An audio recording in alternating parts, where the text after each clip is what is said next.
Hey everybody, welcome back to the Danger Planet. Today we're talking about Tiri and her Tier E list.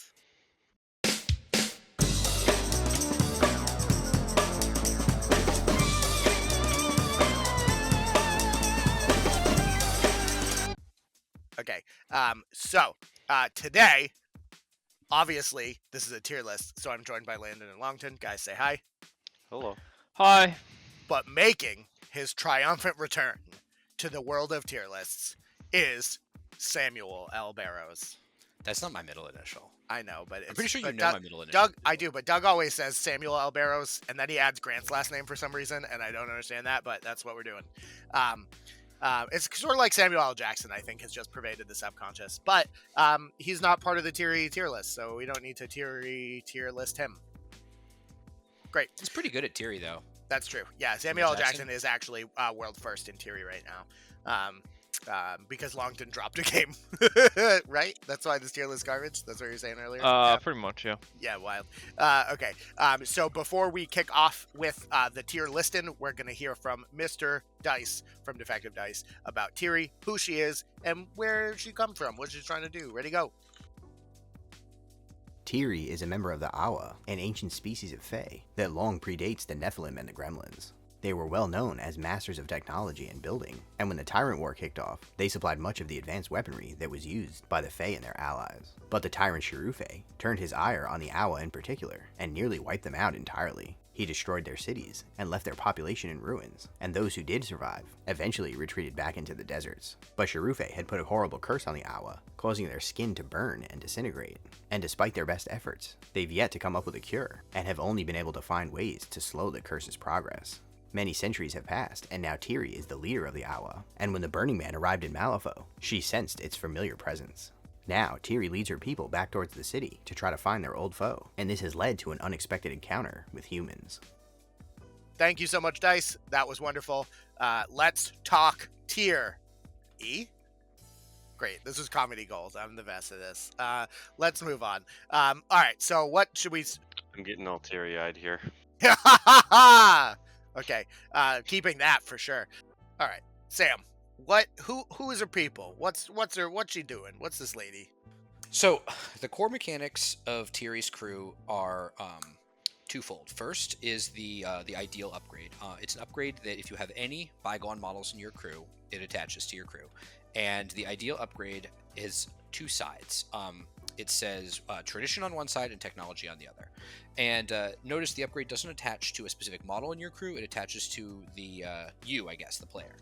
And the upgrade itself doesn't do anything, but every single model in the crew, almost every model in the crew, there's one that doesn't, but every other model in the crew has abilities that have a little icon next to it, tradition or technology. And when you're in the technology side, your tradition abilities are treated as though they don't exist. And when you're in the tradition side, your technology abilities are treated as though they don't exist. So that's sometimes the ability is a front of card ability, sometimes it is a trigger. But in any case, if you are on one side of the upgrade, the other side's abilities don't exist. So at any given time, some of your abilities you don't have access to. And those abilities, not always, but in some cases tend to be the sort of key model defining abilities that a model has. So what your crew does varies depending on what side of the upgrade you're on. Now there's another crew-wide mechanic, and that is Scars of Cherufe. And that is the keyword ability that they almost all have. And again, I think there's only one model that doesn't have it. Oro Boro doesn't have it. But Scars of Cherufe says that if a model, if this model starts its activation with shielded, with any amount of shielded on it, then for the duration of that activation, it adds a tome to all of its suits, or to all of its duels. And as you might expect, they all have a bunch of tome triggers, some of which are very powerful triggers. And so this ability, Scars of Cherufe, is very defining in the way that you play the crew, because it encourages you to maintain shielded on your crew, because if you gain shielded during your activation, it doesn't turn it on. You have to have the shielded at the start of the activation. So the sort of central mechanics of the Tiri crew are, one, managing sort of what side of the upgrade you want to be on, and two, managing the amount of shielded you have so that your models get to declare their triggers. So as for the first one, it's pretty straightforward. Tiri, the Nomad, this is sort of Tiri 1, her core box version, has a rule that says at the start of her activation, you may flip the upgrade. And if you're playing this version of Tiri, that's the only way you have to flip the upgrade. So as long as she's alive, you can flip it once per turn. And when you do, half of your abilities turn on, the other half turn off. She also has Arcane Shield, which keeps herself shielded. And to help her crew get shielded, she has the Impassioned Defense bonus action, which, the famous lawyers have it, Allison Date has it, a few other people. So Tiri's got 2 extremely relevant attacks and 1 extremely relevant front of card ability. The one on the front of card is whenever a Bygone model within 6 inches of her declares a tome trigger, once per activation, you draw a card. It's very similar to Maxine's aura of, when you cheat with your matching suit. Basically, when you do the thing the crew does, you draw a card. And it's a little bit shorter range, but it's, a ton of card draw. And that's kind of one of the key things to playing this crew is when you play Nomad, you're just going to instantly draw like a bunch of cards per turn. And it's also relevant that the card draw happens after resolving the action, which in some cases, the timing of that is extremely key, and we'll get to that later on. But for her actual actions, Tiri has Off the Path, which is the same thing that Yedza 2 and Zoraida 2 have. It's an attack against willpower. It is you discard up to 2 cards, and then based on the value of the cards you discarded, you push or you move the model up to 2, 3 or 4 inches for weak, moderate, severe. And so it basically cycles 2 cards out of your hand and pushes a model as little as 4 or as much as 8 inches. But this one also has the burnout trigger, which makes the model take damage and gain fast. And her Impassioned Defense, which we previously discussed, has a trigger to give the target focus. So a lot of the time what this Tiri is doing is cycling cards through your hand by using Off the Path, giving something powerful and important focus and fast, and then basically jetting it up the board with Off the Path and pushing it in your opponent's face and letting them deal with it. So very much a model that's supporting her crew and enabling them and empowering them to kill things. But the last thing I'll just mention before I hand this off is she actually has another attack that I think people is criminally underutilized. She has Earthquake, which is a range 8 stat 6 versus movement. It's a 2 blast, 2 blast, 3 blast attack that staggers anyone who takes damage. And she has a tome trigger, which remember she can build in, which is that friendly Bygone models that are touched by a blast heal instead of taking damage. And she also has Crit Strike. So it's not a super high damage attack. I mean, 2/2/3 is not like an exciting, damage track, but the blasts are relevant if your opponent's clustered up. Like a 2 damage to a target and 2 damage to somebody you blast onto is, starting to add up a bit. And the fact that it's got a Crit Strike and you can stone for the Crit Strike means that you can get to a min 4, theoretically, with this. So sometimes and stat 6 versus movement is pretty strong. It means most people aren't going to have triggers against you and are also not necessarily going to be at even or positive stat against you. You're going to have the stat advantage. So if you really need to just reach out and delete somebody, Tiri's Earthquake is surprisingly good at that. So she has other abilities. I've been talking for a while. I'll sort of let the rest of the crew talk about the other stuff she does. But basically, this is a Tiri who draws a bunch of cards, then makes your models fast and focused so that you can make best use of those cards to kill things. All right, I'll take over for Tiri Architect, where you almost have the exact opposite gameplay. So you do still have all the front of card effects. The big change is going to be you lost the ability to draw cards, and you gain the ability to make these cool little terrain tokens that do something depending on which side of the upgrade you're on. And it's also much harder to flip that upgrade because instead of being able to do it once a turn on Tiri's activation, you now can do it once per game on a trigger on one of her actions. And then once you're on that, you're on that. I will say I don't think that's the most relevant. Most of the time you feel like you want to be on one side and then generally stay there once your setup is done and you committed to the rest of the game.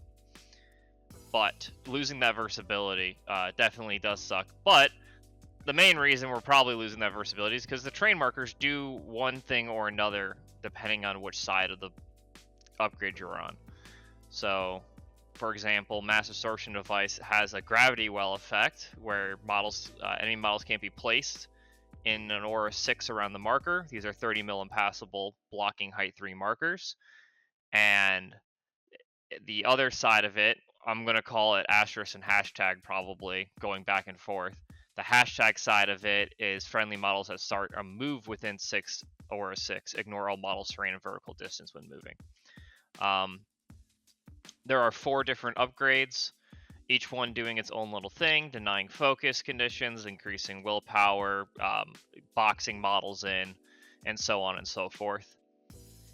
Generally, I would view Tiri Architect as a counterpick champion. So once you've already decided that you're going to play Tiri, you set up the list, and you see your opponent master, for example, is Castor. You know that they're going to want to do a lot of healing and a lot of healing shenanigans. So you would pick Tiri Architect because your main attack just stops healing. And that's really strong. You can do it through Dredge Up. So you actually can do it from pretty far away, relatively safe, turn off healing, and then start setting up with your other markers. Or you threw a marker in there just to be annoying, and maybe that marker makes it so they can't focus. All in all, you're a bit more focused on the interact part of it, especially because you have things like Command Construct, which has a trigger that allows it to take interact actions after charging, which is pretty strong. One of your upgrades basically gives your whole crew Don't Mind Me within Aura 6 of the terrain piece. So you'll generally see a bit more interacting with Tiri Architect. Not to say that she's not a huge threat, because the only real thing she's losing threat-wise is that she's not blasting with a crit strike or drawing the cards you would normally want to see in a more aggressive deck. So without those extra cards, without the potential to blast, you're really relying on the fact that you shut down healing and also have an arguably higher single target damage track in a 2-3-5 instead of a 2-2-3 with crit strike. And you also arc though, so essentially her trigger allows you to onslaught another target within 2 of the model you attacked, which is really useful because obviously, unlike onslaught, wouldn't work with Dredge Up, so you can throw your marker all the way forward, attack. So for all those reasons, it's more just of a slight counterpick one, but also potentially just a better single target damaging one, as long as you're willing to give up the card draw resources in order to affect that plan. Wild. In that case, I think that's pretty much covers the 2 playstyles pretty well. Yeah. Somebody want to talk about Oro Boro real quick? The lad with the cutest eyelashes this side of Malifaux City? Yeah, Oro Boro is the coolest model ever made. Honestly, legitimately, I love this little guy, thematically and just actually how he works. So, the main thing he's working around is he has 2 different upgrades, just like everyone else in the crew.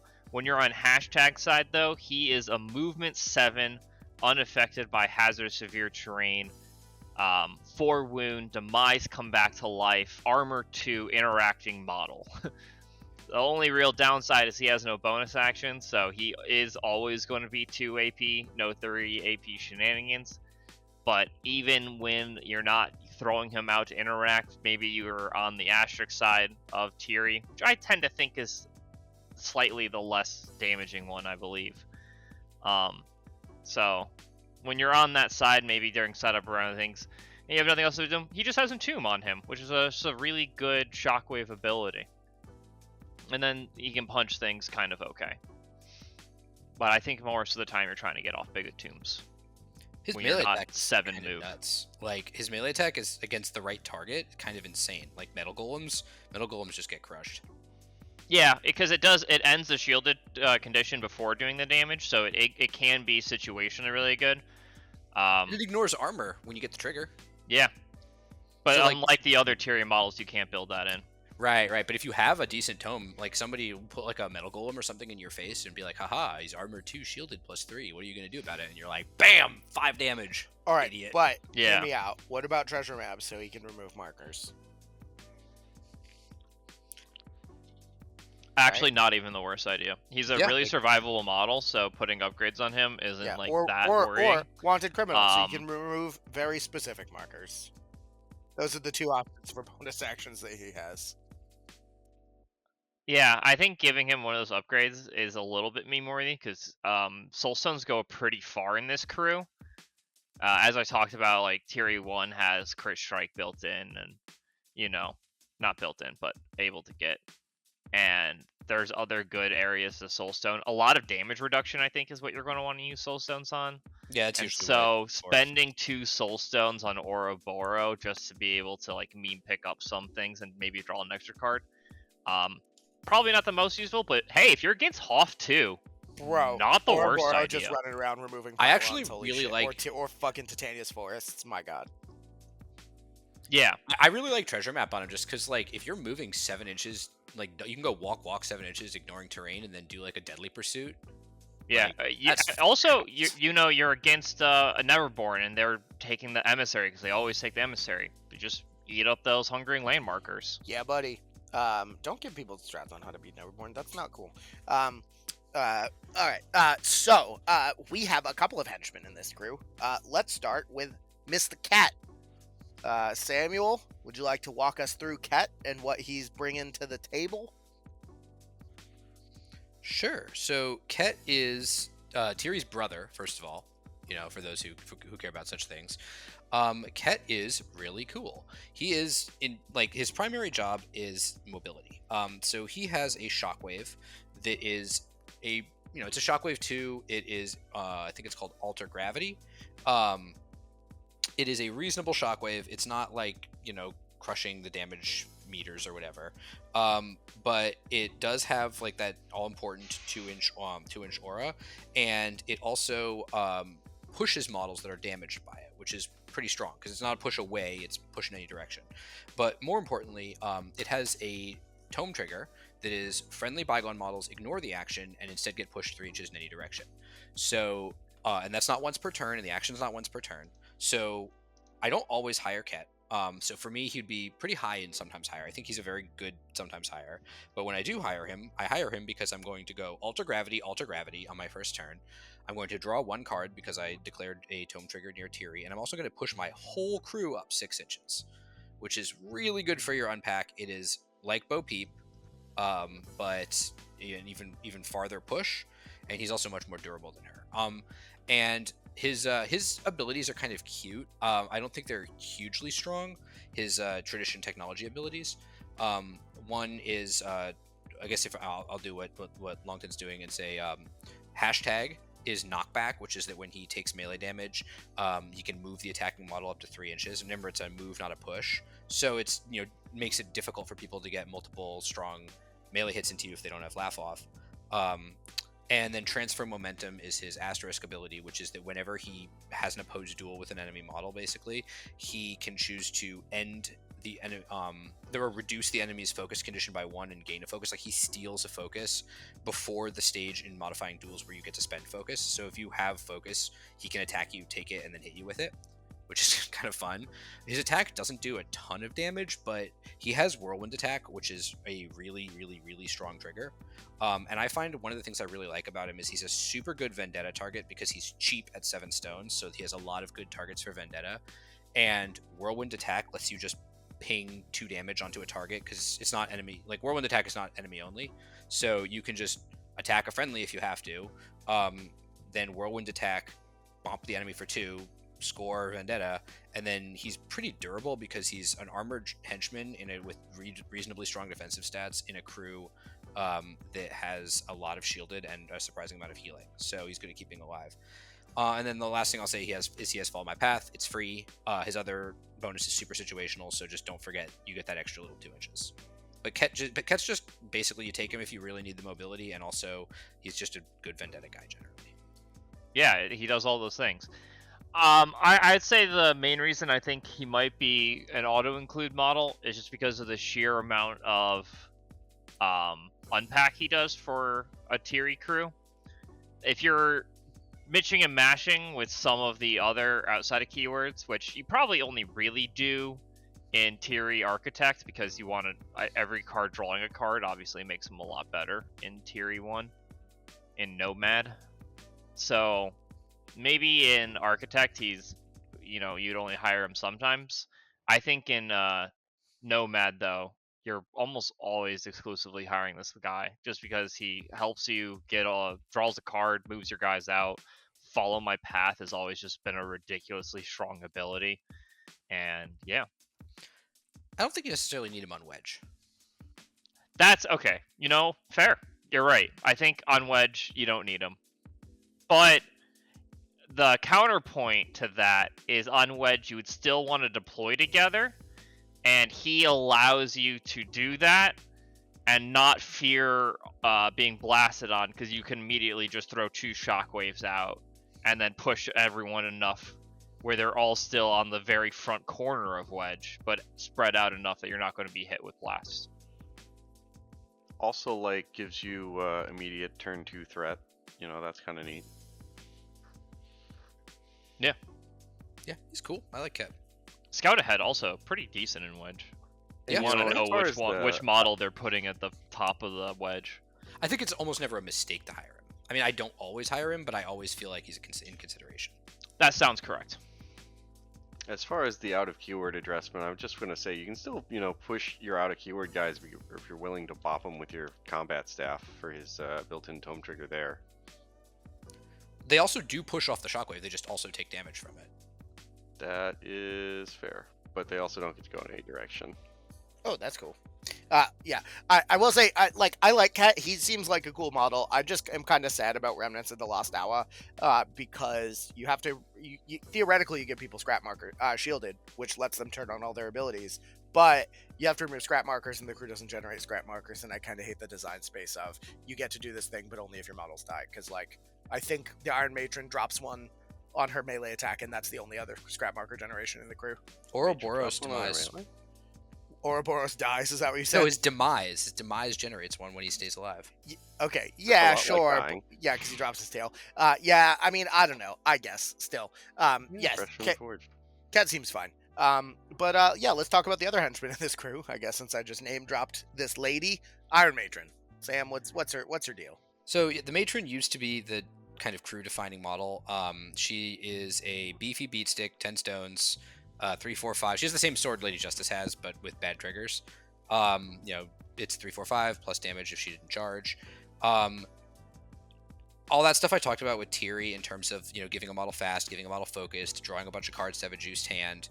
That was typically just applied to the Iron Matron, and then you'd apply some other buffs that we'll talk about later, and then she'd walk up and then just crush somebody because she's fast and she had a bonus action that she could use to give herself a 3-inch push and then another attack. So she'd make 4 attacks. She just kills things really dead.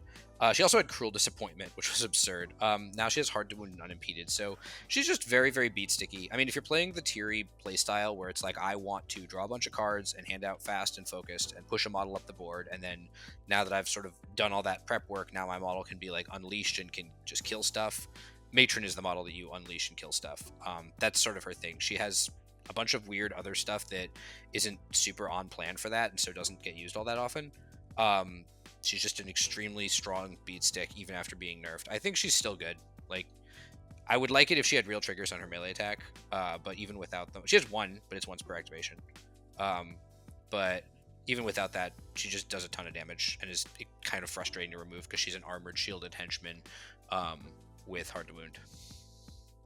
Yeah, and when she's not good, you've got other options. Yeah. Yeah. Don't get me wrong, I'm still a fan of her because I think she is still kind of worth it at a 10 Soulstone henchman. The best comparison I have is with Borgman, but Borgman's not a henchman, so he can't take as much of a beating as the Iron Matron, even though he'll get plus flips to a lot of things and has a slightly more relevant defense 6.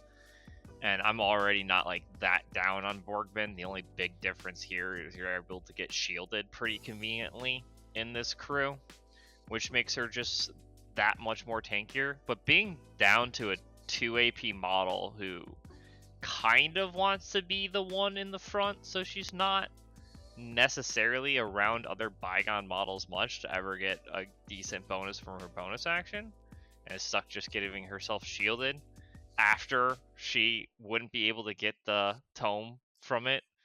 So But you don't care I about that as much anymore because she doesn't have a tome trigger that you absolutely have to declare. I think pass through is absolutely insane, but Yeah, but you only need to do it once. It's a once per activation yes, trigger. and you could just pitch a soul stone if you want. Yeah. Yeah, but all that being said, I actually think you could probably find better ways of spending 10 soul stones in the crew, potentially just drawing cards if you're Tiri 1.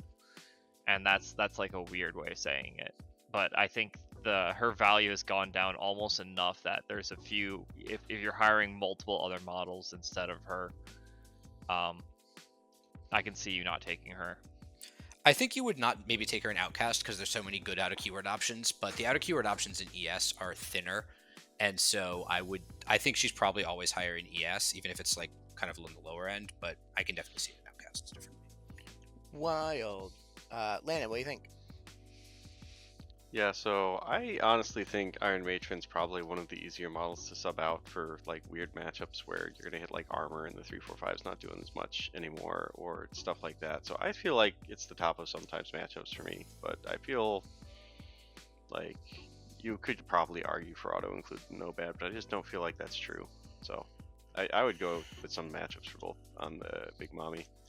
Just like she doesn't offer the crew that much synergy if you ask me. She's just kind of like an outlet that happens to work a little bit okay with some of the other synergies you provide her, but like I don't know. Yeah, for one more soul stone, for example, you can, I mean, it might be a little bit of a meme, but you can get like Kia and Explorers even, which is decently comparable in damage and movement, and the fact that it generates a shielded for themselves. Actually, that's kind of a huge deal with Kia, that this crew can give her a lot of shielded, so she's not stuck on the like piddly one shielded she gives herself. And focus with command construct. Yeah. So. I think with this model, I think I would definitely downgrade her to the top of sometimes when the Hand of Yanis comes out, because that model is really cool and I look forward to playing with it, and it does the same stuff. But ES is not spoiled for choice in terms of outlets. Wait, Yeah, did you- I mean, I don't know. Like this model seems very good, but like they needed to nerf the crap out of her the way that they did beforehand. She was completely unreasonable, and I'm happy that they did it. And like, if the worst thing that the crew has now is like an almost unkillable min 3 henchman that's like reasonably quick, it seems that fine. Like, oh no.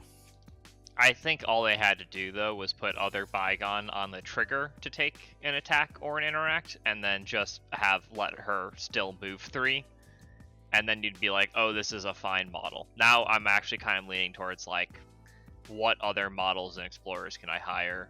And as you said, an Outcast. An Outcast, you're like, oh, I'm just hiring another model, I think, most of the time. Oh yeah, Cruel Disappointment was insanely bonkers. I think you could have just removed Cruel Disappointment and it would have been fine. But if you wanted to go the extra step, other friendly on those triggers was all you needed, not on the ability itself. 2 AP, 2 AP. You cannot. I don't think in this point in Malifaux you can have a 2 AP 10 Soul Stone model and feel good about it. I mean, you do have ready access to fast. The only big thing you have access to, yeah, but you have access to fast on everybody. That's an ability. It's not like restricted to Bygone. The only restricted to Bygone ability is going to be the plus of the damage flip. And as a 3/4/5, that's not like the most relevant, but it's nice to have, especially because you can already kind of get it. So it's definitely like decent, but it's not like the end all be all on why you would want to hire Iron Matron. I feel like that's actually what it comes down to is, do I need the plus to damage to specifically hit a couple models for like 5 and have the severes to throw it away on that? Yeah, I mean, ultimately, I think that moving into the game design where there are choices to be made is a better thing than moving into the game design where you 100% of the time always take this model because it kills anything that you put at you even remotely close to it, is a much better decision. I also think that, like, while Cruel Disappointment did have to go, when you're doing stuff like bulleting her out and sending her away from your crew, Hard to Wound is, like, almost a side grade, because, like, yeah, you're no longer immune to the red and you can theoretically get severed, but it's pretty hard to severe a Hard to Wound henchman that really doesn't want to be severed.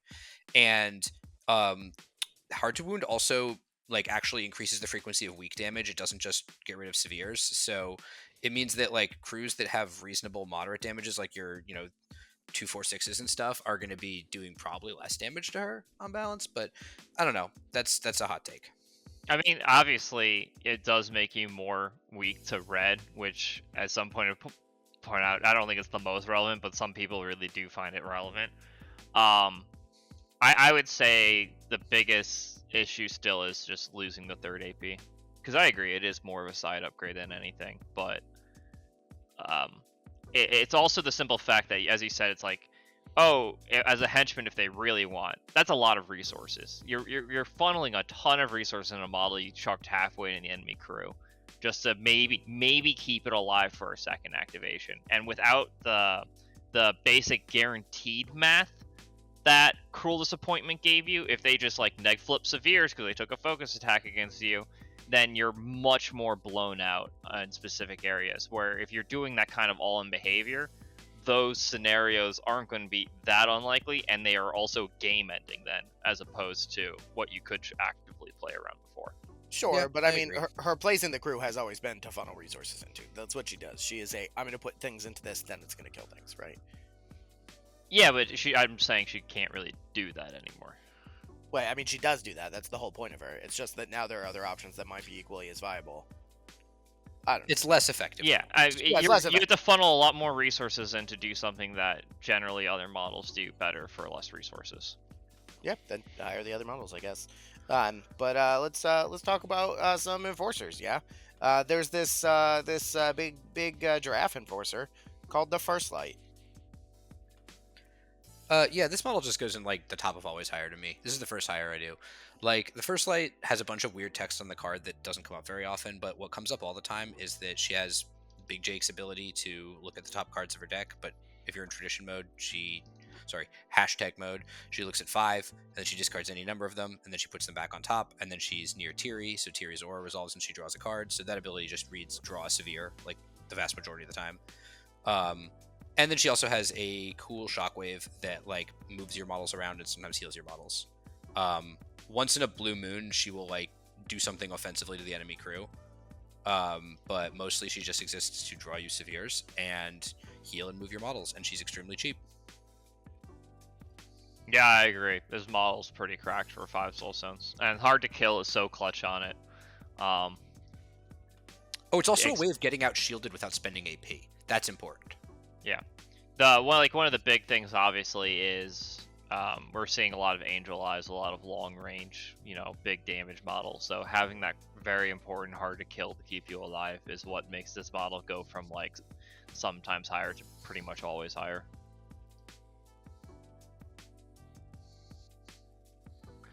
Yeah, so I was curious where you guys would land on this, because I feel like it definitely is a really good model that draws a bunch of cards, but it also doesn't affect the board state a ton. I mean, Radiant Flare is actually pretty good, so I can easily see why it's an always higher, to be honest. But I was curious if you had a different perspective on it. It affects the board state the amount you need like a 5-stone model to. That's fair. It also has that one thing that Ivan's henchman had to remove distracted to put people in negatives. Does that come up for you guys? I've had that come up one time ever. It feels like it's cute with the Unseelie Engine, but I don't know if you guys are getting there with the Unseelie Engine or not. I think in the future I will be, but I like I haven't Unseelie. so much yet. I mean, with this, the big reason that ability is like not as exciting is not necessarily that you don't have distracted. It's that this thing like dies super fast if there's something within 6 inches of it. No, fair enough, fair enough. And do you drag behind anything? Like, I don't know what this crew even makes. Actually, drag yes, behind. because usually on turn 1, you do your bonus, you do a Radiant Flare, and the Radiant Flare trigger you care about is only once per turn, so you have an extra AP, so I'll often just interact and make a scheme marker, and then for the rest of the game she can pull it around, and if I'm trying to score something, like leave your marker, whatever, it's like, surprise, I have a scheme marker already. See, that's really cute. I like that. I'm glad we brought it up. Yeah, easily auto-conclude on this. It's a very solid support piece, and if you're not hiring it, I think you have a specific game plan and reason to do so. Yeah, I really like support models, I think, as a general rule. And I think that an aggressively supportive model that costs 5 stones and is hard to kill can only be so bad. Yeah, sounds about right. Yeah. What about this other guy? What's his name? Parsnips? Parson. Oh, Parson. Is he not Parsnips? I thought he was the Parsnip guy. No, he's not. He That's looks like awful. one. No Parsnips. I like Parson. I don't know if he's auto include. Maybe. He is All right, but what we do have to ask Sam is Smash or Pass. Smash. Oh, right. Absolutely. Oh no. Oh no. The meme lives. Yeah, he's like, so he has the same bonus action that Mayfang's totem has, which is clear conditions on a totem or on a construct and heal it for conditions cleared. And this is the only in keyword condition removal. So, you can take it for just that reason. It has 2 like absolutely cracked triggers. One of the triggers is draw a severe. The other trigger is just a permanent built-in positive twist on all your damage flips. And every single Bygone model other than him is a construct, so you can do it to anyone. I mean, the obvious use case is Matron, but like there's a lot of models that like love having a built-in pause. And then he also has he hands out shielded without spending AP, and he has a relic hammer that if you're in tradition mode, your opponent can't cheat against. So even though it's stat 5, he can just like walk up, and as long as your opponent doesn't flip 13s off the top with a 6 stone model or the 6 defense model, he can just like force a hit through, and if he's got focus, force the damage through because they can't cheat.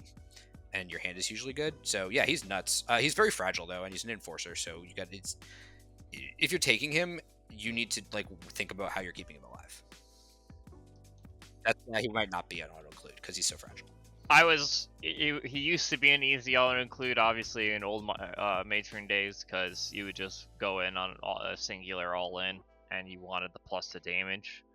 Nowadays, with that being nerfed, one of the issues I found you end up with is the range on it is 2 inches, and the range on his shielded is 3 inches, so he really needs to be literally next to somebody to be relevant.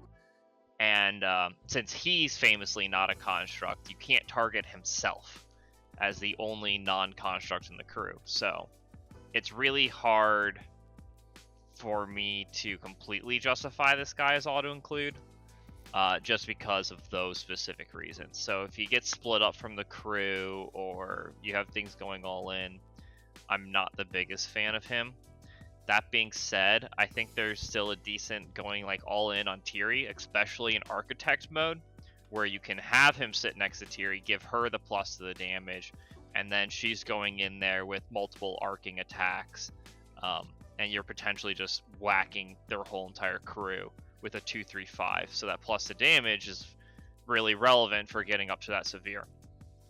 So I think there are definitely still builds of Tiri where you want to do that kind of behavior, but if you're looking at him and you're not thinking like the plus to damage is the most relevant, and you don't think you can afford to keep someone next to him just for him to draw cards, then he does kind of start feeling like this a little bit of frail guy. But that being said, especially when we talk about Unseelie Engine, I think that standing next to somebody likelihood goes way up. So there's definitely builds for him, and for that I would probably put him closer to higher of sometimes matchup necessarily than auto include. All right, Landon, what do you think? So that was a pretty good breakdown, but I think he's pretty close to always include for me, just because he's one of those ways you get the shielded out, but also like removing purity is just a really strong piece of tech to have access to that's usually relevant in a lot of matchups and just gives you a way to heal things.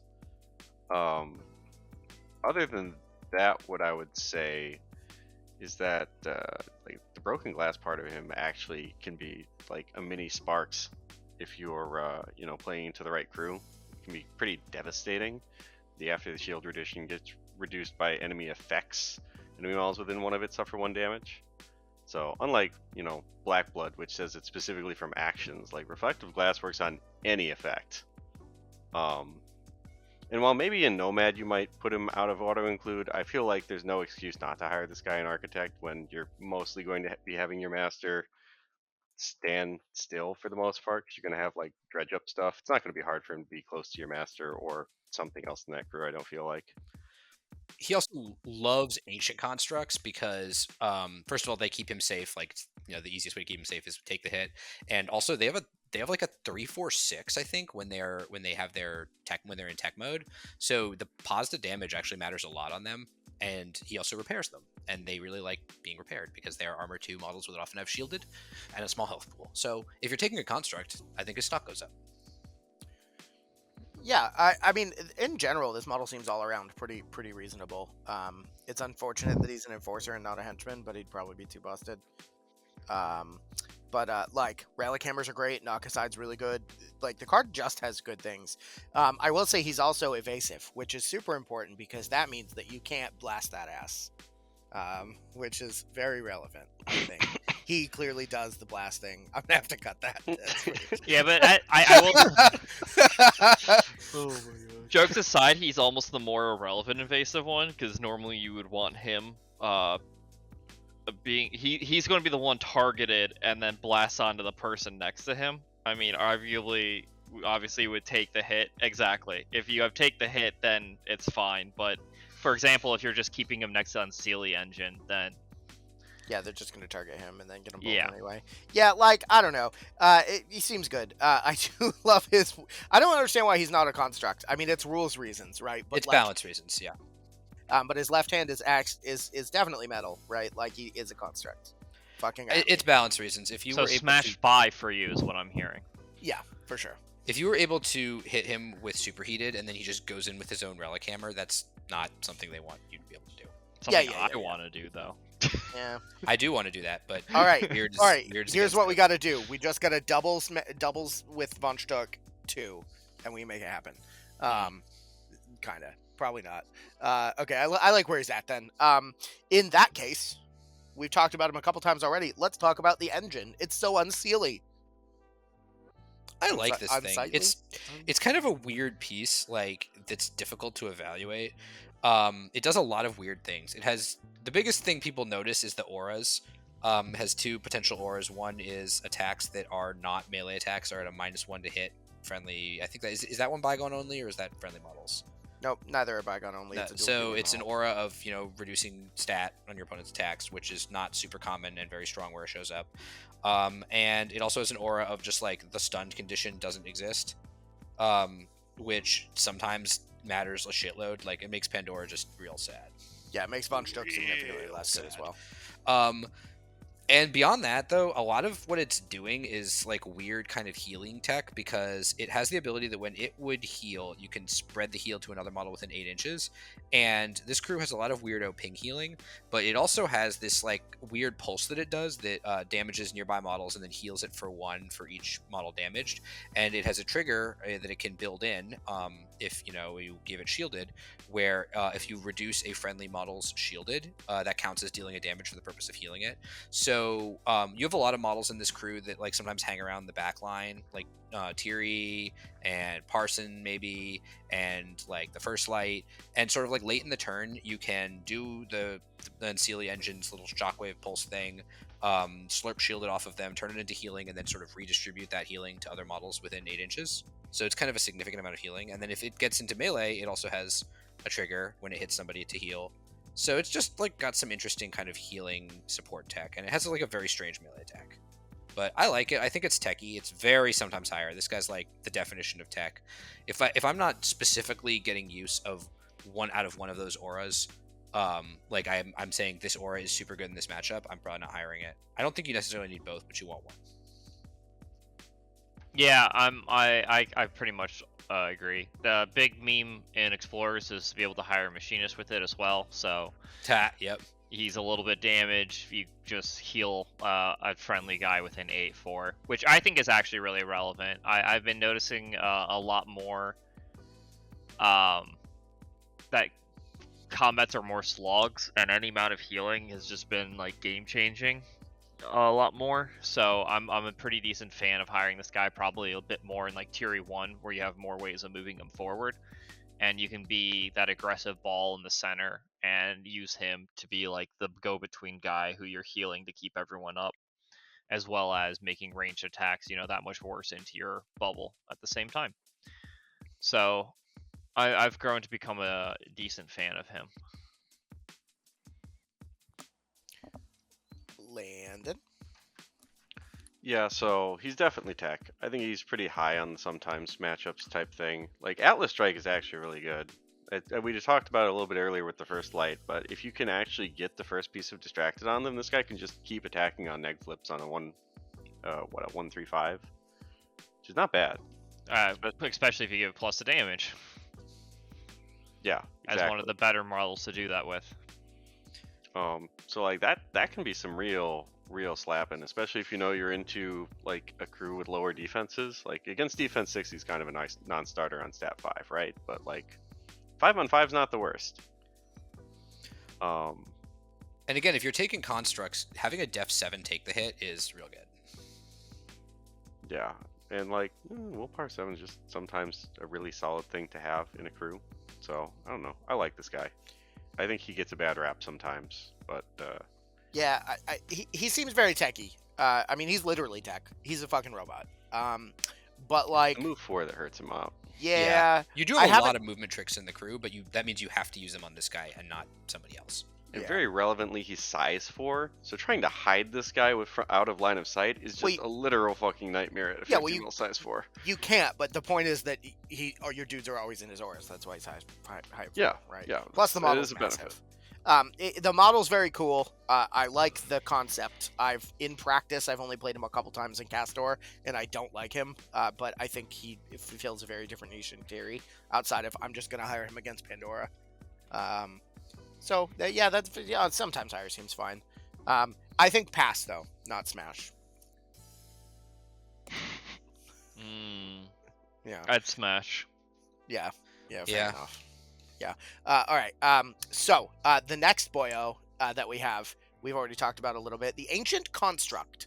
This is a 9-cost minion. What the fuck, Sam? So I'm an apologist for these guys. Like I like them probably more than I should because I really like take the hit.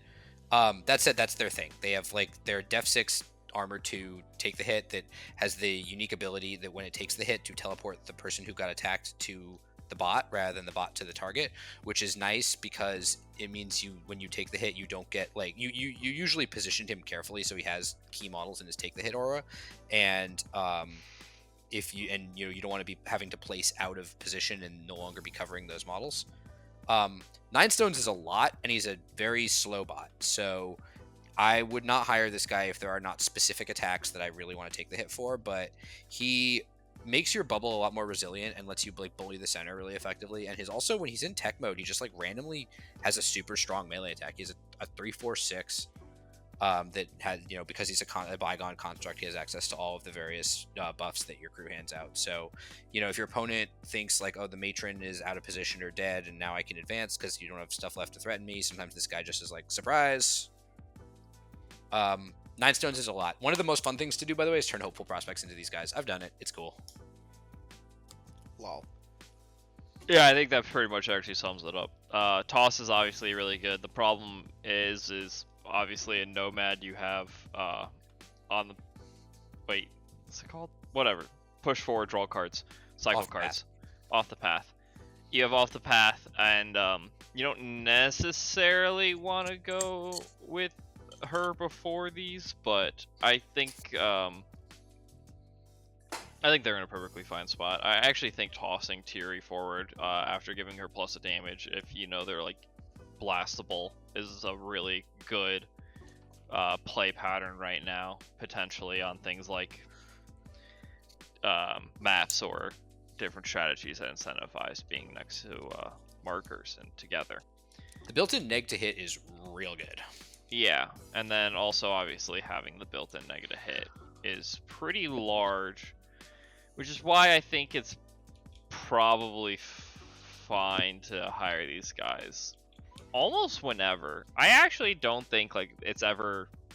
They're always relevant to something. The only thing you really have to worry about is crews that have obeys or willpower attacks. Or irreducible damage. They have low health.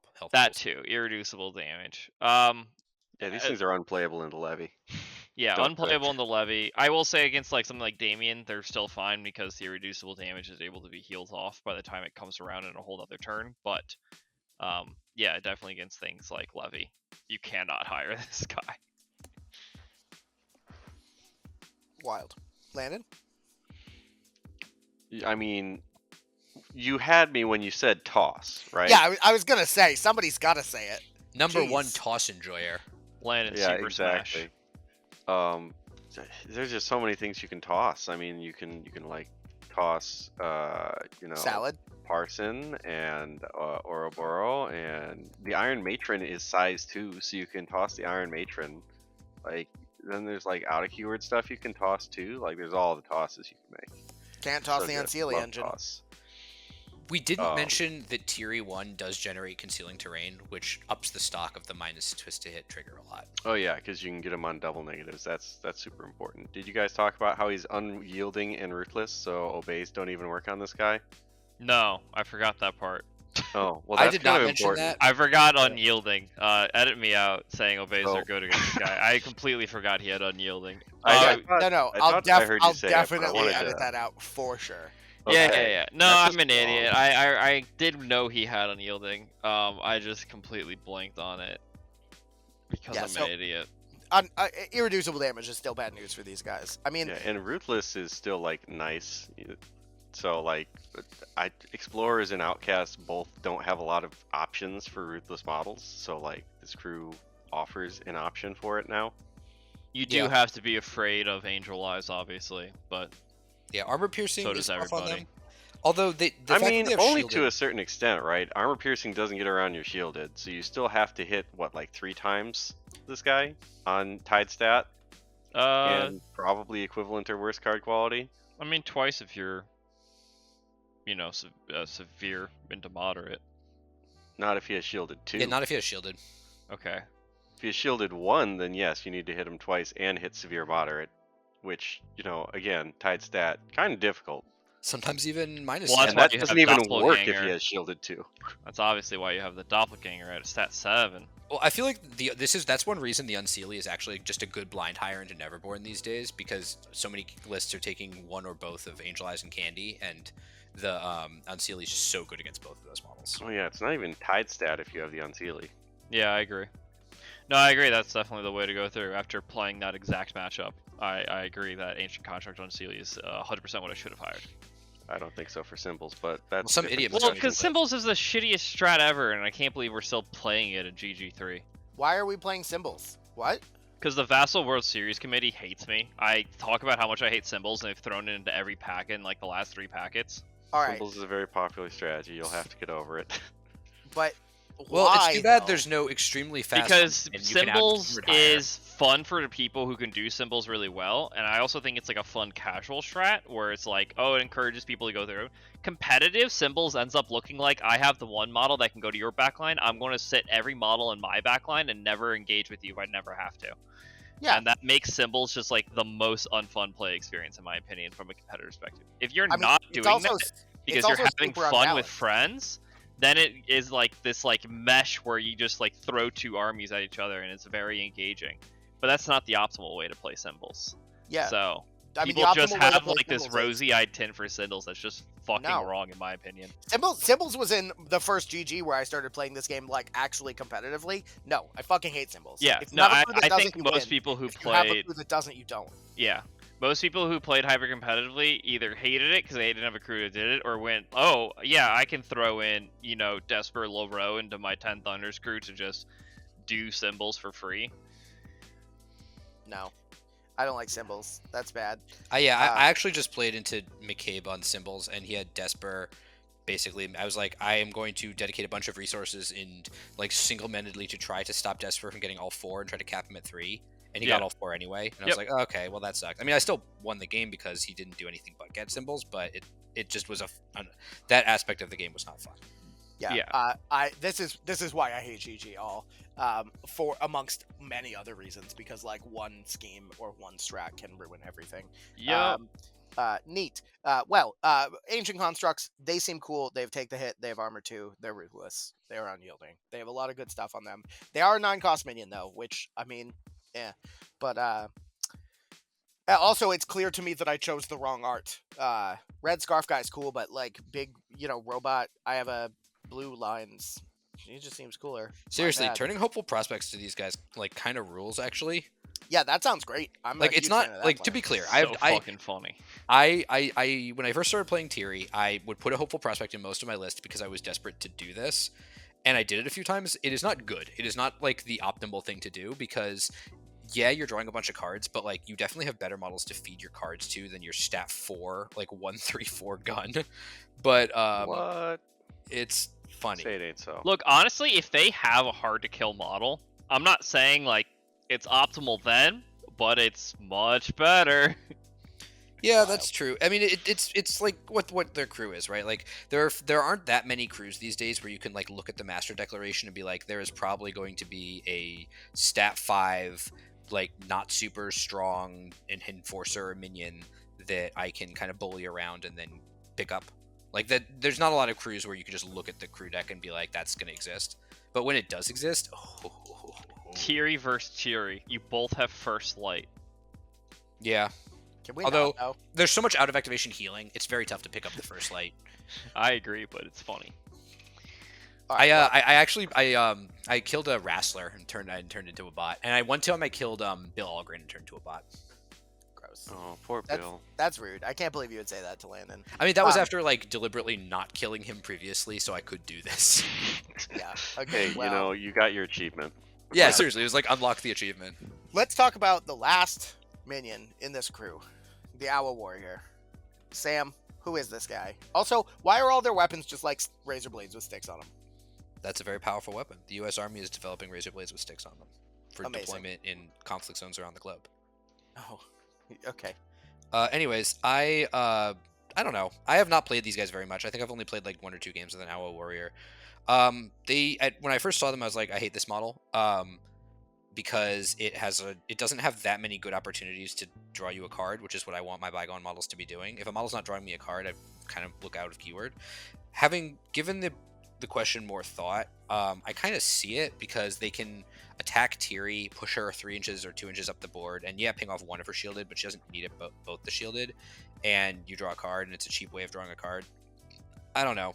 I don't have strong feelings about these guys. I don't know about never higher, but certainly the bottom of sometimes. I mean, I tried to make the ping list work because I thought it'd be really funny, but they just die. We talked about, you know, Angel Eyes, and they just die. I want them to be better. You are right. It's the 5 soul stone draw card model, but there are just better things to do with your soul stones in this crew. And honestly, just having 5 soul stones is almost better than drawing a card a turn.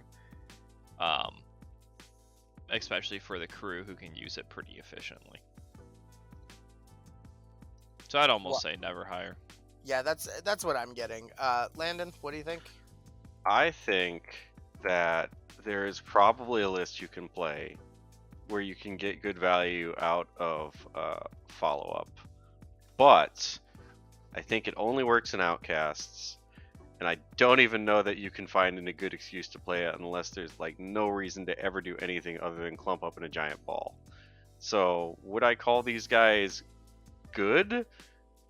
No, probably not. I mean, like, I think they're solid as far as durability is concerned for 5 soul stones, but I don't know. I think you have to be trying to play some really weird lists where all 3 of them stand together, and then you like either bring it or off the path enemies into their aura and then ping them for 3 in addition to that. But you have to win a lot of duels for that to work. I don't know. Like, I think they work well with Barbaros with like the built-in shove aside and stuff, but it's tough. Yeah, I don't know. I just can't see hiring these. Maybe 3 of them wearing a trench coat to do a public demonstration, but probably not even that. You look at their card and you're like, I guess that's a reasonable amount of stuff for 5 stones. But just sort of like more broadly, the reason people don't hire 5 stone minions is all those reasons are true about these guys. And especially for the way this crew wants to play, it doesn't want to have a bunch of like little 5 stone minions running around doing their own thing. It wants to kind of focus and concentrate its power. I just think 5 stones has just has so many like decent slots in it nowadays where I don't think you can convincingly say that they have good survivability for a 5 soul stone minion. I mean, I think certainly not in this crew. I mean, the crew's Yeah. points costs are all over the place, right? Everything is 7 or higher or 5. Like, and you don't want to give these ones shielded. I mean, you're forced into it if obviously you're against Angel Eyes or a few other things, but you don't want them to be the ones getting shielded. If they had Arcane Shield, I'd feel better about them. Yeah, I think I agree. I mean, Yeah, something like the Alpinist has like the exact same stats, but also does like 10 other things more on their card. And is 100% more goat. Yeah, yeah. Like, is it goated? Is it goated FR?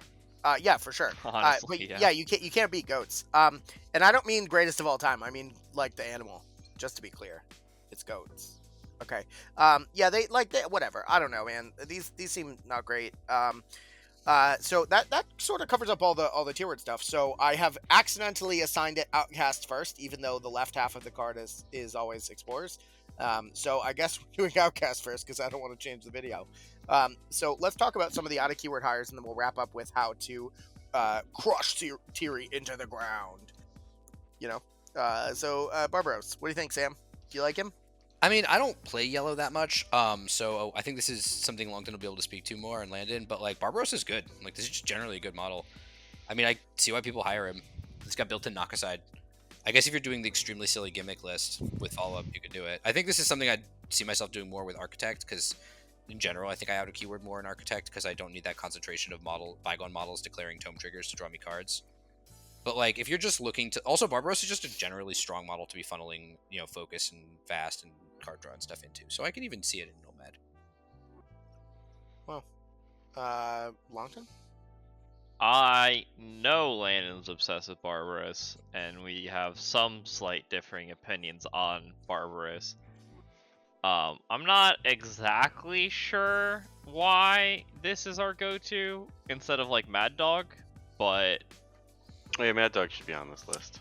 Yeah, that's Look, a good man, point. You gotta stand up and give suggestions when Brandon asks for suggestions. Yeah, honestly, I thought Mad Dog was listed, but I guess not, and I'm just realizing that now.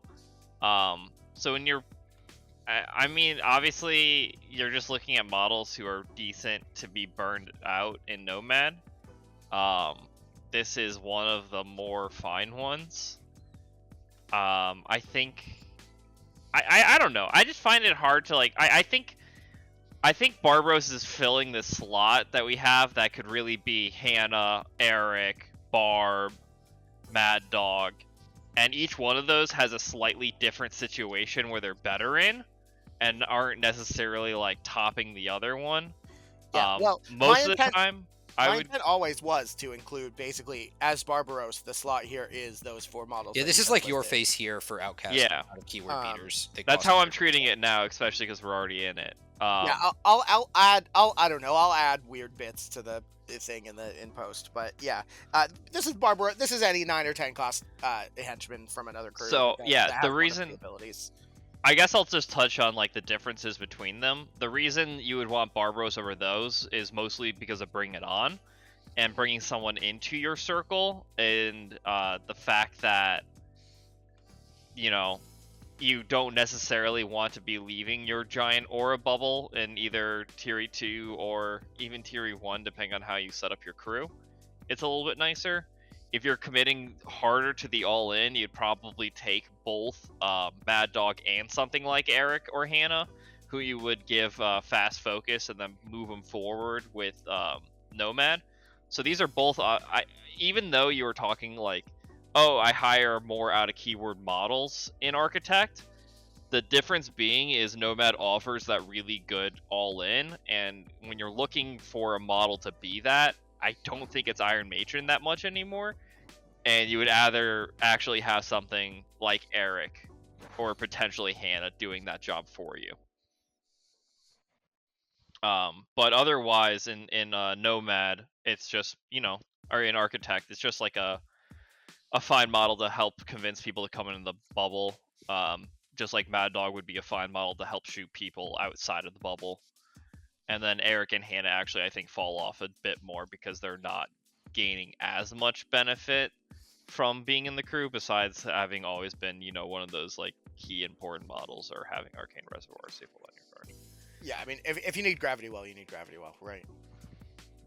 If you're playing Architect, If you you're have Gravity playing Well. Architect, you have Gravity Well. Well. But you can have 2 Gravity Wells. Yeah.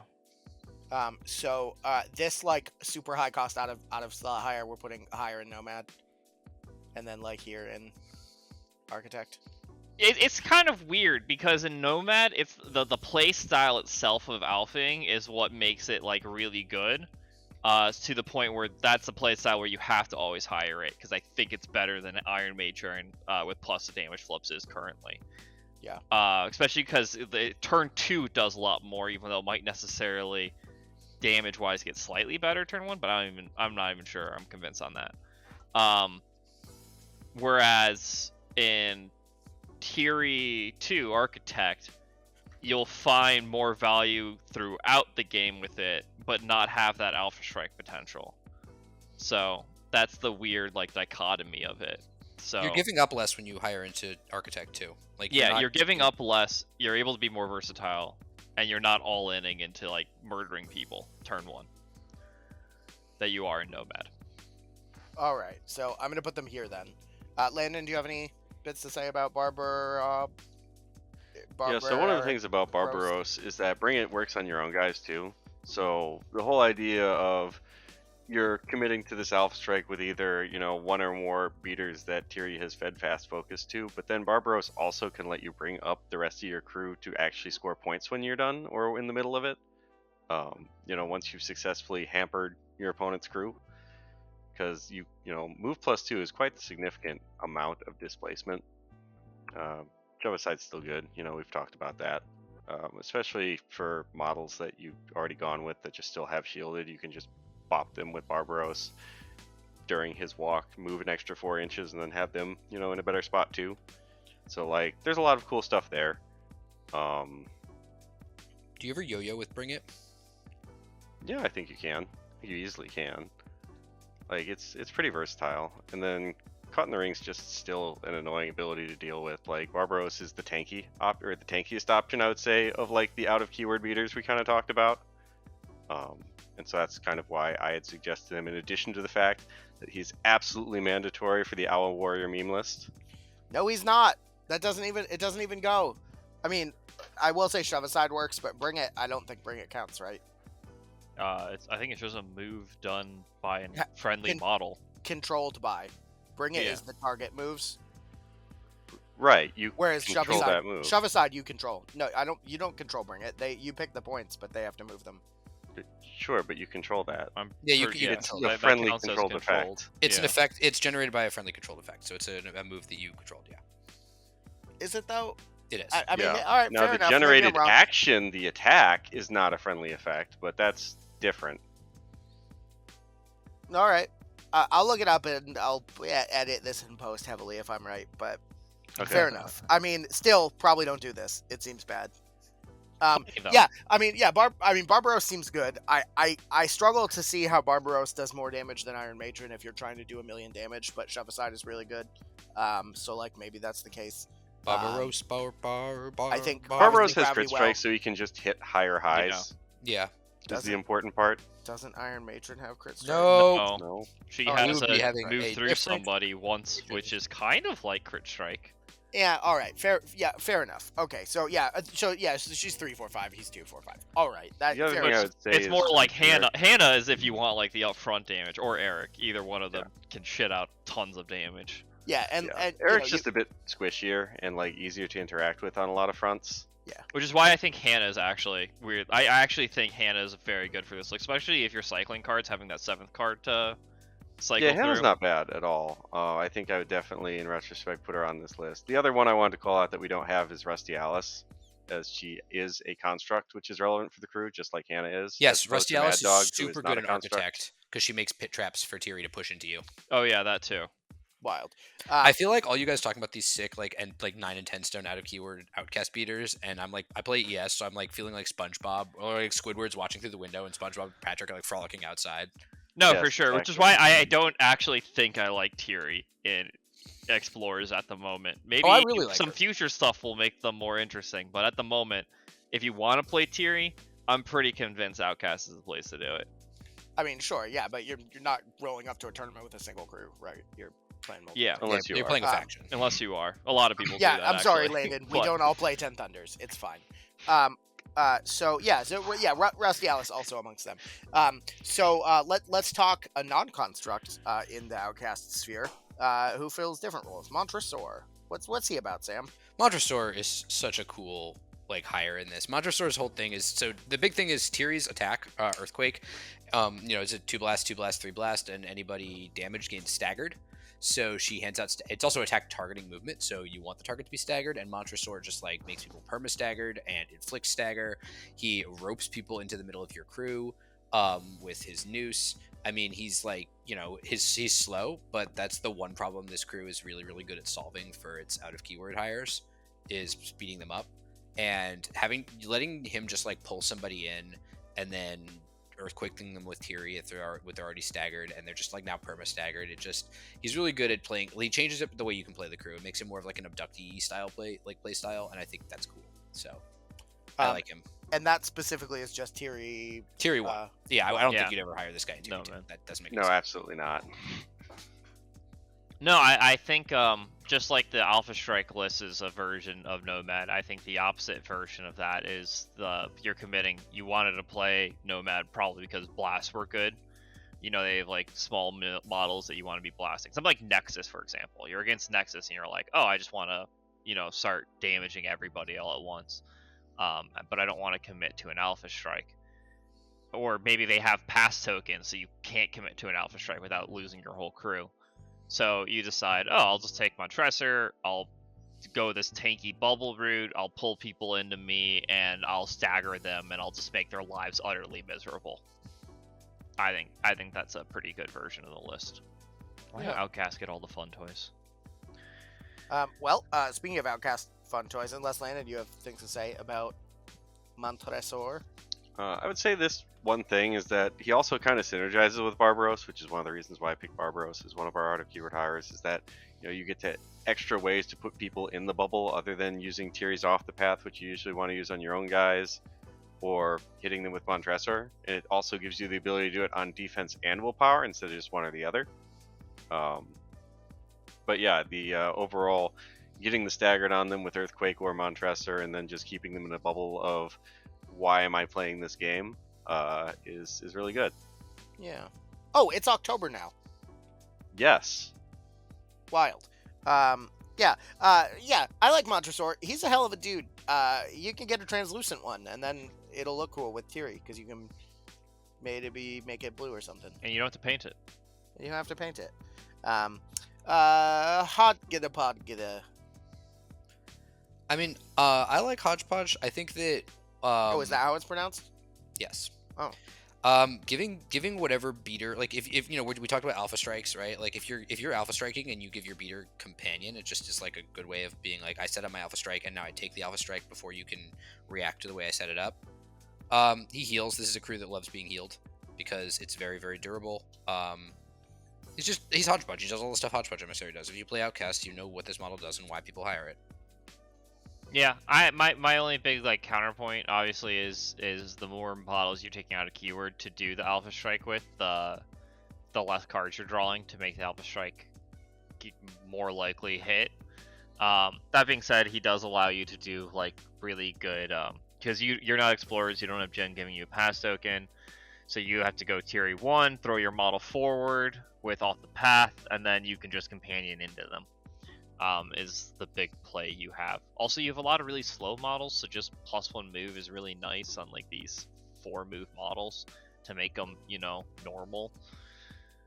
And works shockingly well in Architect, I think, where you're more fine doing clumpier builds, or even on the Montresor version of the build where you're fine clumping up. A heal is really strong, and and companion is also really good when you want to just murder a model you kidnapped.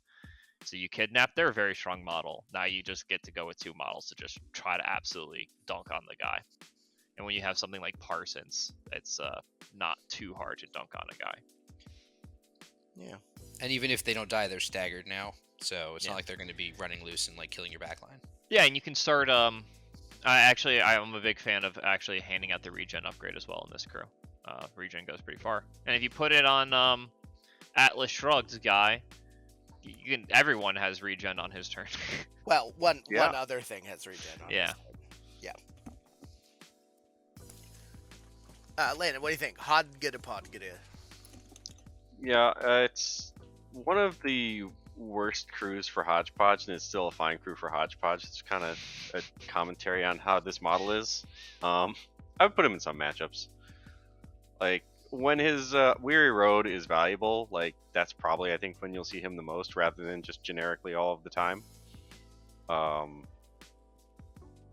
But, you know, you can usually find a pool where scheme markers are good.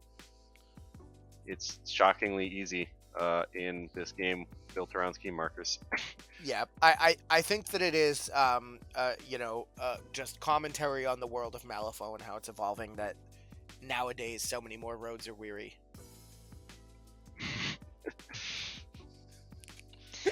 We did it. All right. And then just to round out the Outcasts out of keyword / versatile hires, I think it's important that we include the model that has tools for the job. So Scavenger, he has tools for the job, and his bonus action does stuff. Enough covered. Yeah, I don't think we need to say any more. I'm putting him at the bottom of sometimes higher because he has tools for the job, and that's our favorite thing. I'll say he might. I say he actually probably goes higher in Nomad, just because, and this is the reason you don't hire Hodgepodge in the Alpha Strike version, is you'd rather have Scavs to turn your draw cards into actual, relevant cards, because if you're alphing, you're all-inning, and you'd much rather all-in with a 13 than anything else. Sure. Yeah, you're not wrong. I mean, his bonus action does occasionally heal stuff too, so like that's totally a thing. Yeah, you can make it very occasionally. It's on a suited 7, but if you're drawing a bunch of cards, it's better.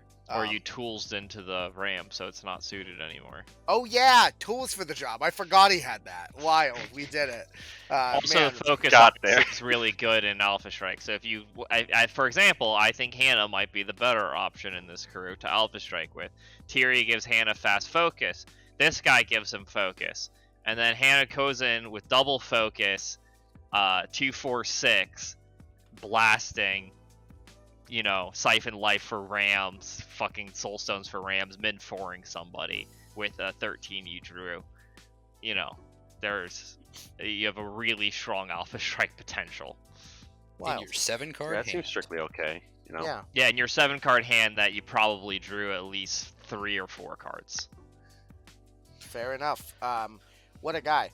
Let's flop things over to Outcasts now and talk about this boy. What did I say? You said Outcast. We're going to... One second. I got this for you. We're going to flip the upgrade to technology. Yeah. It's just... when I think of Explorer Society, I just think about the faction that should be cast out from Malifaux. So that's why I made that mistake. Our sins, we're paying for them. Now let's talk about Model 9, a model which I have totally seen in person. This is Landon's pick. It's a construct, so it gets all the construct synergy, I guess. It's very, very, very fast when that matters. I hear it's one of the Apex henchmen in this game. Yes. Yeah, no, actually, this model's pretty good. I mean, I used it to pretty poor effect in a recent game, but even then, it was obviously pretty good. Injured's really strong. You're drawing multiple cards. Throw the knife as a Sat 7 is also very good to move this guy around the board, and as you're saying, you get the construction energy. So for your options of alpha striking in Explorers are pretty slim, but you're doing it with a pass token, so you generally can potentially alpha strike 2 models.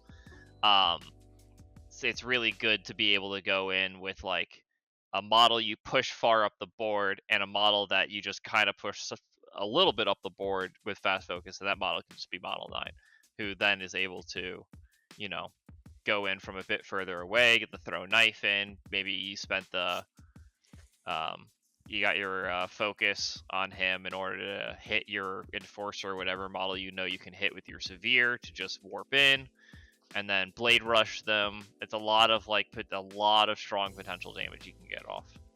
Well, just to clarify though, he has mobile warriors, so he can charge while engaged in Blade Rush, but he can't actually charge multiple times. Yeah, am I wrong? That is correct. So you would have to. Yeah, so you're not getting the knife and other things. You're getting but You yeah, definitely. sure. I mean, you're fast, so and you have a bonus action that can push you 5. Yeah, and you throw the knife. You can like teleport to the person with the knife. You then charge through Yeah. the person. You just jump to 2 and hit someone in the back line. Like he does the thing. I mean, if you need to, you can choose to run and gun the throw knife, and then you don't get the charge, but you get to use your bonus action to go over the guy for additional damage in 5 inches. Oh, okay. See, I thought you were saying charge the knife, but no. Okay, that's fine. Yeah. Yeah. I mean, just I don't know why. super mobile. It's just Yeah. however the math works out for you and how far into the opponent's crew you want this guy to go. Yeah, this is a model that like rewards you like being familiar with all of the various different permutations of charging and using thrown knife and using the movement trigger on his bonus action. Like, Yeah, this is a very technical model. And very importantly, once you have focus on him, which is why you haven't seen him in too many other crews, because it's a little more annoying to get fast focus on him, except for like Ivan. And you can do the negative to attack to do the plus the damage in order to be able to guarantee you get the severe against people who are henchmen or have hard to wound, which is pretty relevant. Or you can just, use the focus and the, you can do that, or you can use the mask trigger on throw knife if you really are looking to get the place, right? Oh no, it's plus the duel, not the damage. It's plus the duel. Yeah. But you don't need the focus. You plus the duel, and then you use the Then the you predatory predatory instinct on that, yeah. Yeah. So where are we putting him in Explorers? Sometimes I'd say He's middle definitely sometimes. hard sometimes. Yeah. Oh. And Tiri 2, probably never. Yeah, I you think don't you put could him in. still- He doesn't get higher than Tiri. I think you could still justify it. I think you can justify. No, I think it's much harder to justify over other models in Tiri and Architect. I mean, you can justify a lot of things. Yeah, I Tiri. mean, Command's Construct, he's still a pretty decent target for. All right. I mean, so is all your other constructs. Yeah, I mean, Yeah, Tiri Architect certain, I agree. is just more hard up for out of keyword hires in ES than she is in Outcast. So I guess for command construct, just to get Blade Rush off again is not like the worst. With a Alright. focused attack on top of that. So let me see if I got this next one right for Outcast hires. This is where this goes. Yeah, that's what we're doing. Sounds about right. You also, by the way, with that command construct, can use Blade Rush, charge him out of engagement with the loyalty, and then interact to just like get free schemes. Yeah. Like pseudo don't mind me right there. Like I don't know. I think Except for you can there. actually just have Don't Mind Me in Yeah, Architect. you can just give him the upgrade. All your models just have Don't Mind Me. Wild. So this wild. So this next lad, what's his name? James Baccara. A model that dodged being nerfed somehow, along with the only other models that can make pass tokens still in the game. But yet, somehow they acknowledged that post tokens were a problem in Arcanist, just nowhere else apparently. Well, they like, were You an talking egregious about with the problem. don't mind me here. I'm Arcanist. just trying to figure this out. Is it Don't Mind Me maybe is the something? upgrade on the terrain. 6-inch Aura Don't Okay. Mind Me Sure. to Bygone models. Yeah, Gotcha. let's do the review of Jin Baccara in one sentence. This is an alpha crew and he generates a pass token. This is You did a it. this is a crew that exists in GG3 that generates a pass token. Sure. There you go. That's Jin. We did We did it, guys. Oh, he also draws cards, and sometimes sets back a person from, since they're trying to get on your half of the board with a minion, you just tell them to fuck right off. Or, sometimes, he just stabs a model that has armor and just murders them. I thought we were Yeah, doing it in it's one good. sentence, my dude. That was a really long run on. Yeah, Well, look, you know. Run-ons are still sentences. Let's not sentence shame. I'm a lawyer, not a grammaticist. Yeah, clearly. Evidently. Cool. So that's Jin Baccara. If you play Outcast, you should own this model at least right now, and you probably hire him in every crew. Period. We did it. Let's talk Vernon and Welles. You put this on here just to piss me off, I'm pretty sure. No, what? Just because this model exists for the sole purpose of symbols of authority? No, it sucks at Symbols of Authority. I let someone back when Symbols was actually played a bunch, I've let people con me into thinking, oh, your exes, just take Vernon and Welles for Symbols. No! You can't leave engagement. This model fucking sucks. Now, you can guarantee lead engagement if you shockwave yourself and can push 2 away from a model, and then hopefully you can bonus action, walk back, and get in range again, maybe, if you're able to actually push away from engagement. But remember, if they have a 2-inch reach, you can't. So, like, I don't. This model does nothing, and I stand by this. This model's trash. We have way better options in Explorers for doing symbols or far interacting. Hire the Damned. Hire Yaksha, or a new 5-star model that has 3 AP that do it. Take Botanist. As much as I hate Botanist, just take him. Take him over this guy, please. Botanists are great. All right. So in reality, we have one final model to talk about for real in the actual way that we talk about models that is useful to people. As an out of keyword hire. So Machinist. Sam, you want to talk about Machinists? Sure. And also, I do have one thing to talk about after Machinists, but Machinists are. I don't hire Machinists in Tiri. I see why somebody would, because you're hiring them with the Unseelie, and then they charge the Unseelie, and they heal it for 4, and they also stop you from getting involved in aura situations that could be bad for you. But I don't know. I've never been like super tempted by doing this. I see why somebody would. It's not something I can see myself doing very much. All right, Haku. I think the part you're leaving out is,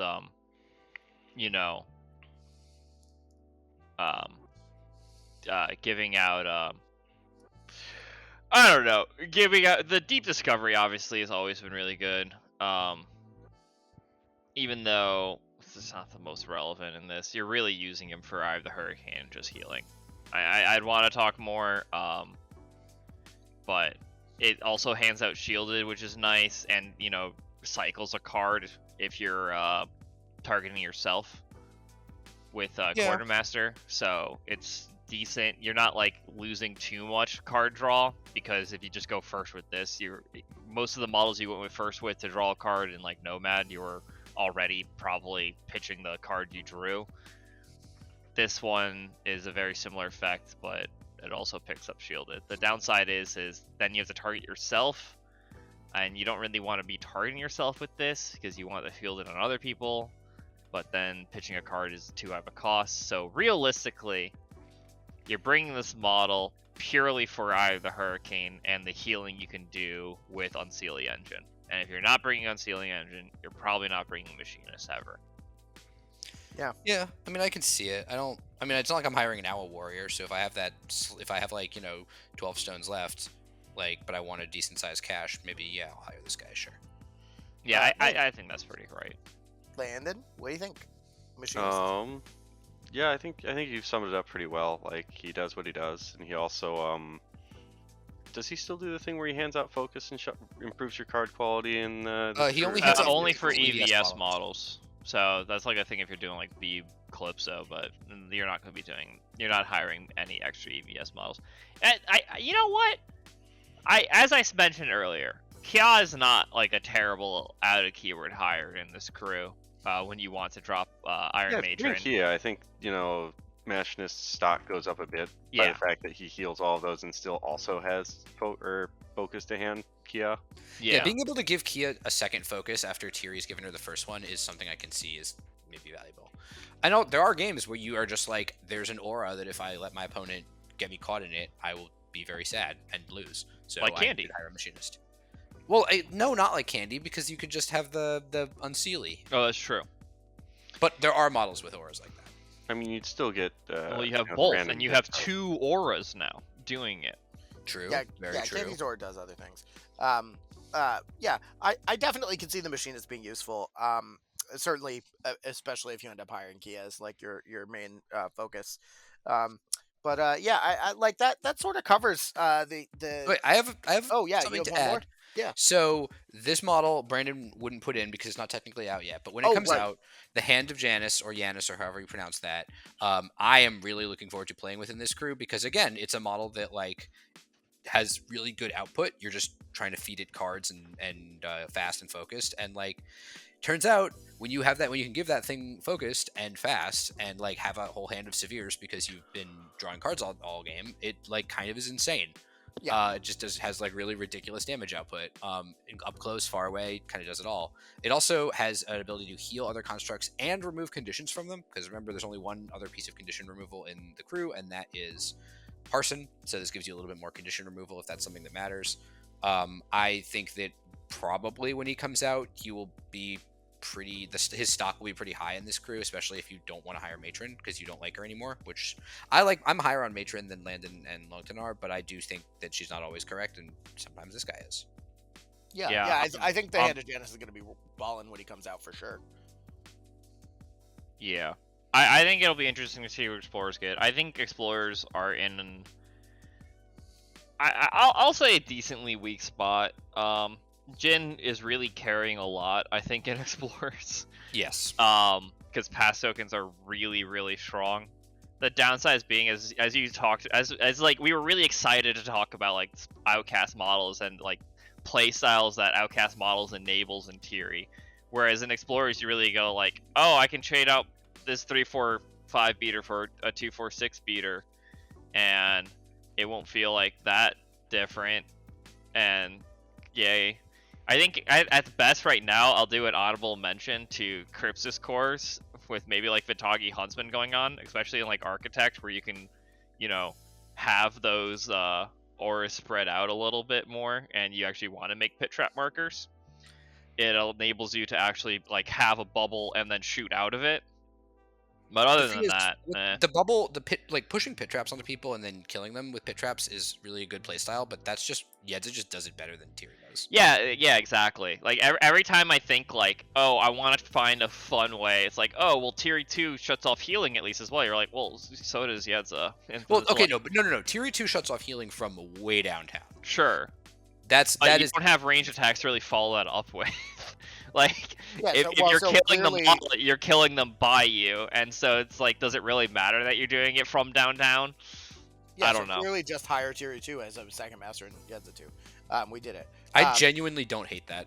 Yeah, I mean, it seems just a master that can't stop people from killing. Don't you not get the terrain pieces then? So what? You're just hiring her because she has a really good attack to arc through the pit traps that you're already creating and pushing on. Yeah, and all this, she doesn't arc only through pit traps. She arcs through anything, any markers.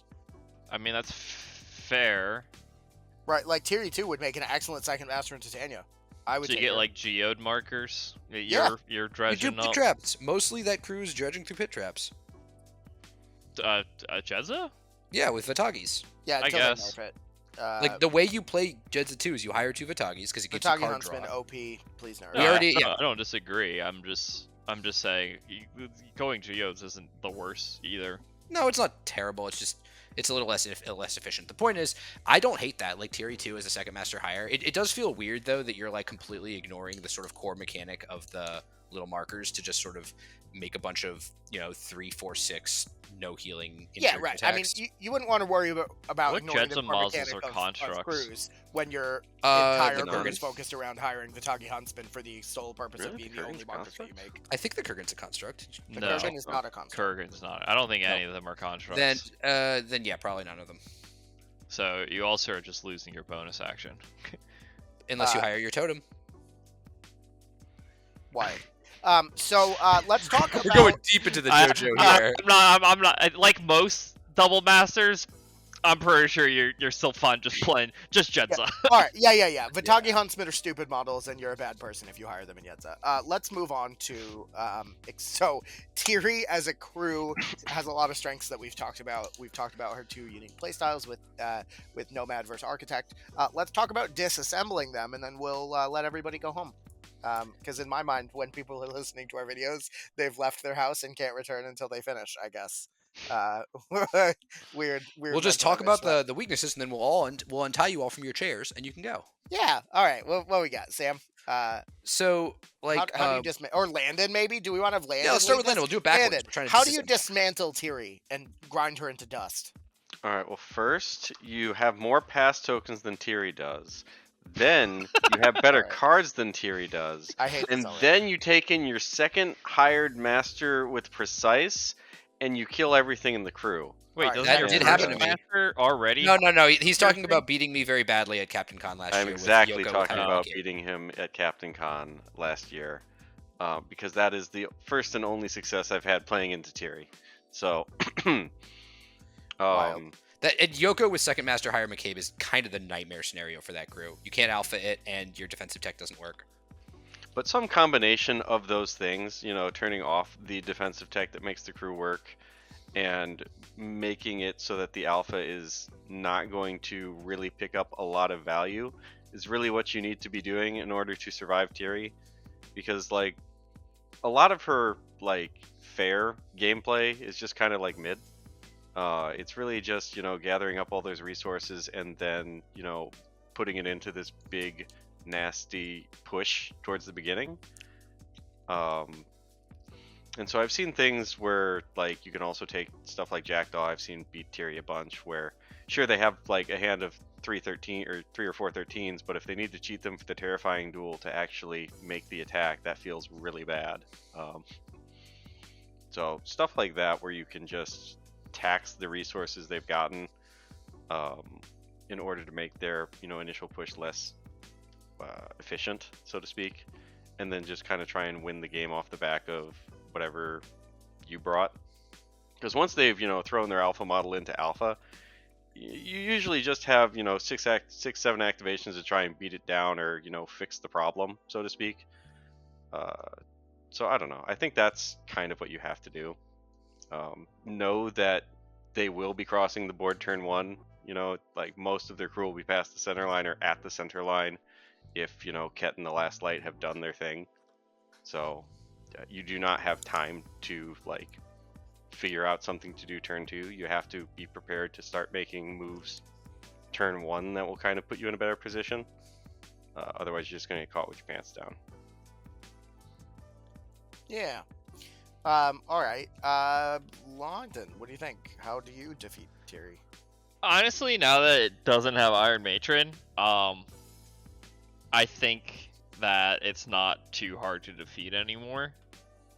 I mean, obviously, it's still a pretty decent crew. The big thing you can do now, though, that you couldn't do before, is actually rely on hitting severes and marking them with a bunch of damage. Because as we've mentioned, unless you're actually hiring the Machinist, you don't have that much healing. You have a lot of ping healing only. You don't have fast like spot healing. So you can never like 0 to 100 a guy again. So if you just actually commit to killing a certain model or two, it's generally not that difficult anymore. Especially because armor piercing, I feel like, is going around to a lot of the top tier crews people are playing right now, as well as ignoring shielding. So if you're playing any crews that do that, that's really nice. Like the funniest example is Pandora. Them having shielded on their models is actually just a hazard for themselves. And so there's a lot of like decently cute things you can do, I think, in a lot of crews that involve just picking models and having them die. Tiri herself, not that survivable. Both versions of Tiri are really relying pretty heavily on shielded 2. Not a lot of wounds. Tiri Architect is actually down to defense 5, and just to pick up an ability to move towards a lost marker. So if she's not nearby a marker, you can pretty hard commit to just butchering these people. And I think that's a decently strong option right now. The other big thing is, since they are actually just drawing cards and they're not, you know, cycling or filtering them too much unless they hired Parsons and First Light, then you have a decent chance to just outvalue them with your own cards if you, for example, are guild with tools for the job, or dude, what are you talking about? They have Rezzers off with the tools path. for the job. They're like filtering 4 cards per Tiri activation. That is not a strategy I would pursue, encourage people to pursue. Tiri 1, if you're using off the off the path is 4 cards, right? And you're going to get probably in Tiri 1, you're getting another like 4 cards. If you're actually just a tools model and you just get a 13 and a 13, you're on par with them pretty much, because they, you know, were cycling their cards in their turn 1 alpha instead of actually drawing specifically really high cards that you need. Again, unless they're playing the First Light and Parson, in which case they just can, each of those models can just pick up a severe for a bonus action. So the problem with Parsons in that scenario is you're not getting the plus to damage, which, as we discussed, isn't necessarily the most relevant anymore. Especially if you're out of keywording a beater. If you're out of keywording a beater, you can't even use it. Like right. So the other problem you end up with then is that you're not flipping through a lot of cards with Tiri because of the fact that all of your shockwaves are ignoring. I mean, I guess you could flip for the shockwaves if you want to, because I think it's choose to ignore, but you're not going to because you don't want to damage your guys. So you're not actually getting that many cards into the pile turn 1 in order to flip. Don't get me wrong, you definitely have the options to, but for example, I just don't. It's a decently. You can draw a decent amount of cards. I don't think it's the top of the top at the moment.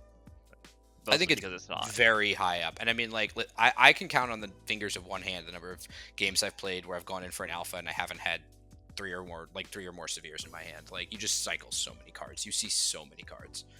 Fascinating, because limited game pool wise, I definitely didn't draw the cards I wanted for my alpha strike. And well, that's a big feels bad moment.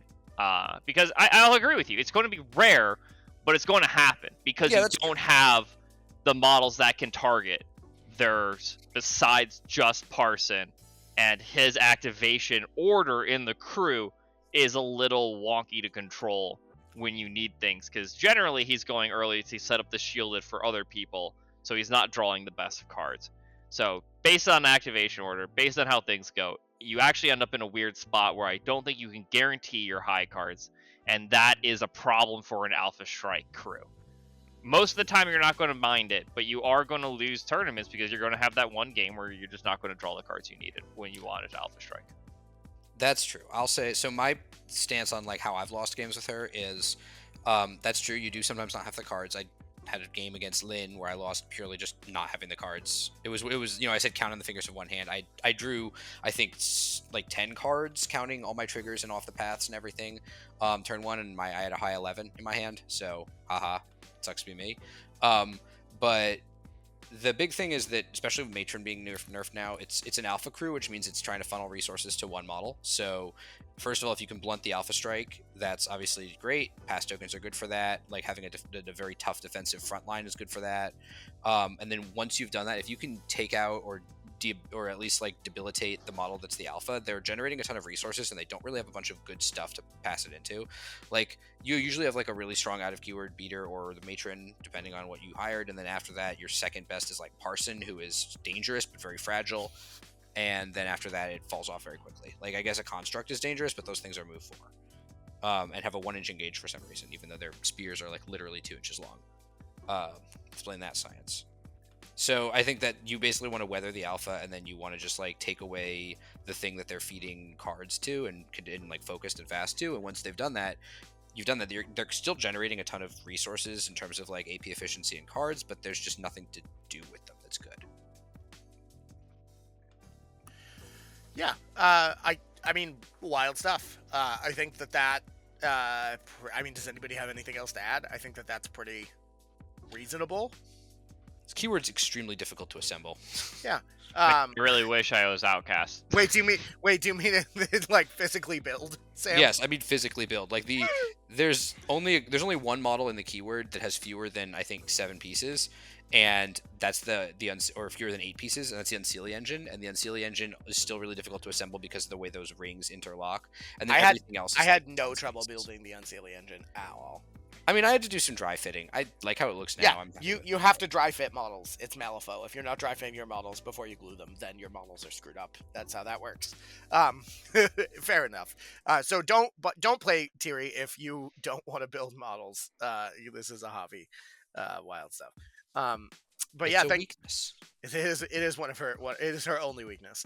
Yeah. So thanks for listening, everybody. I hope you had a great time. Make sure to check out our Discord, check out our hopefully upcoming Patreon. That's totally a thing. And keep jump in and chat with us in the thing. That's what I got.